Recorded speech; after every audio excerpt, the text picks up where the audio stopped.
The neighborhood was supposed to be asleep. The cul-de-sac in Ridgewood Estates was the kind of place where sprinklers clicked to life on timers, porch lights flicked off by 10, and the loudest sound after midnight was a dog shifting in its sleep. But on that night, at exactly 2:13 a.m., the silence shattered like glass. A thunderous crash split the stillness. The heavy oak door of 412 Maple Hollow Lane buckled, then exploded inward under the force of a steel battering ram. Splinters flew across the polished hardwood floor. Frames rattled on the walls. A ceramic lamp toppled from a side table and burst into shards. HOA enforcement. You're in violation. The voice was sharp, commanding, and amplified by adrenaline. Marcus Cole jolted awake upstairs, his instincts already working faster than thought.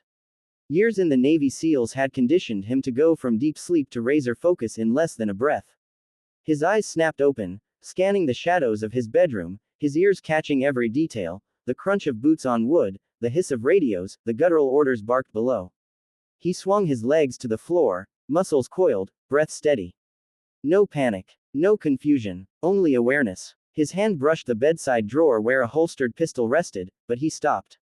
The cadence of the men's steps, their sloppy formation, the way they slammed furniture as they moved, they weren't professionals. Marcus moved to the landing quietly, his bare feet silent on the cool wood. He peered down at the intruders pouring into his living room. There were 5 of them. They wore mismatched tactical gear, navy blue uniforms with cheap Velcro patches stitched across their chests, HOA police. Their helmets were bargain bin knockoffs of real night vision rigs. 2 carried batons, one had a shotgun slung across his chest, and another fumbled with a flashlight mounted upside down on his vest. They looked like kids who had raided an army surplus store. But their arrogance, that was real. Living room secure. One shouted, kicking over a coffee table. Another held up a laminated sheet, waving it as though it were a badge of authority. Violation notice. Code 14B. Unauthorized flag display. Marcus's jaw tightened. Unauthorized flag display. He glanced toward the porch through the broken doorway. There, fluttering lightly in the cool night breeze, was the American flag he had hung just yesterday for Memorial Day. A flag he'd fought under. A flag his brothers had died for. The absurdity burned through him like acid. He stepped into the light at the base of the stairs. What do you think you're doing in my house? His voice was calm, measured, but it carried the kind of authority that made battle-hardened soldiers listen.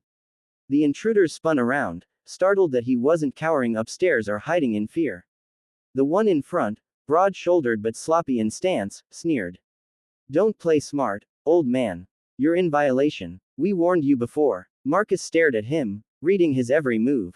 Poor trigger discipline. Weak knees. No real training. Pretenders. And this gives you the right to break down my door? Marcus asked, his voice low. Damn right it does. Another barked, stepping forward. We're the HOA cops. We keep this neighborhood in line. You fly something without approval, you pay the price. For a moment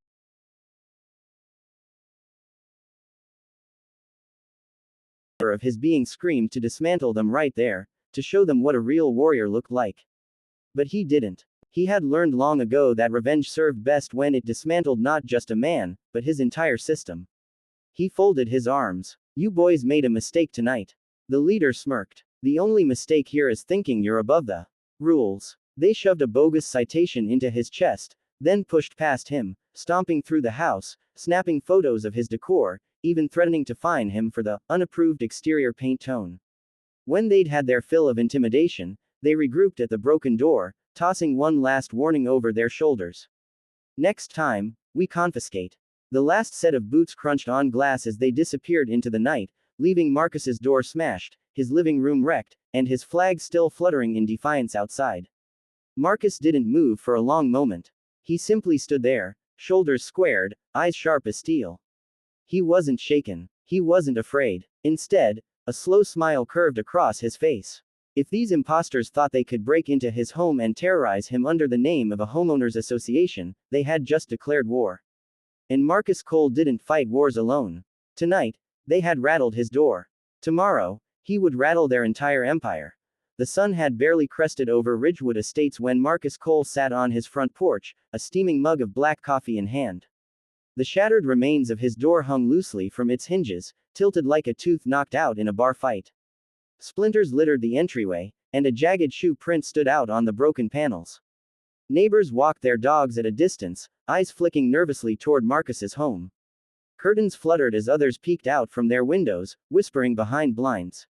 No one came forward. No one asked if he was all right. Fear was thick in the cul-de-sac, the kind that meant the HOA cops had done this before. Marcus sipped his coffee slowly, as though savoring the calm before a storm. He wasn't rattled. If anything, he was calculating. That old itch, the one from years of reconnaissance missions, was back. He could already see the operation forming in his mind. Target, recon, dismantle. He reached beneath the porch swing, pulling out a locked steel case camouflaged to look like storage for tools. Inside was a device he hadn't touched in years, a black sat phone, still carrying the encrypted channel frequencies he had once sworn he'd never use again unless it was life or death. This wasn't life or death. But it was war. He powered it on. Static filled the line before a familiar gruff voice answered. Who the hell is calling me at? Ghost 1, this is Hammer. There was silence. Then, the unmistakable laugh of recognition. No way, Hammer. After all this time, got a situation. A pause. Then a shift in tone. Businesslike. Serious. Coordinates. Marcus rattled them off. No explanations yet. They didn't need them. That was the bond of brothers forged under fire. You answered the call, no questions asked. By noon, the first black SUV pulled into his driveway. A man in his 40s stepped out, tall and broad-shouldered, with close-cropped hair peppered with gray. Ramirez. Marcus hadn't seen him in 6 years, but the man looked exactly as he remembered, always ready for a fight. You look like hell, Ramirez said, pulling Marcus into a bear hug. Then his eyes darted to the broken door. They did this. Marcus nodded. Fake cops. Kicked it in over a flag. Ramirez's jaw tightened. You gotta be kidding me. An hour later, another SUV rolled up. Then a third. By evening, 6 men crowded around Marcus's kitchen table, the same table where family dinners had once been shared, now turned into a war room. Dickie, the team's wiry intel specialist, tossed a small drone case onto the table. I brought toys. Figured if Hammer's calling us, it's not about fixing a fence. The others chuckled, but their eyes stayed locked on Marcus.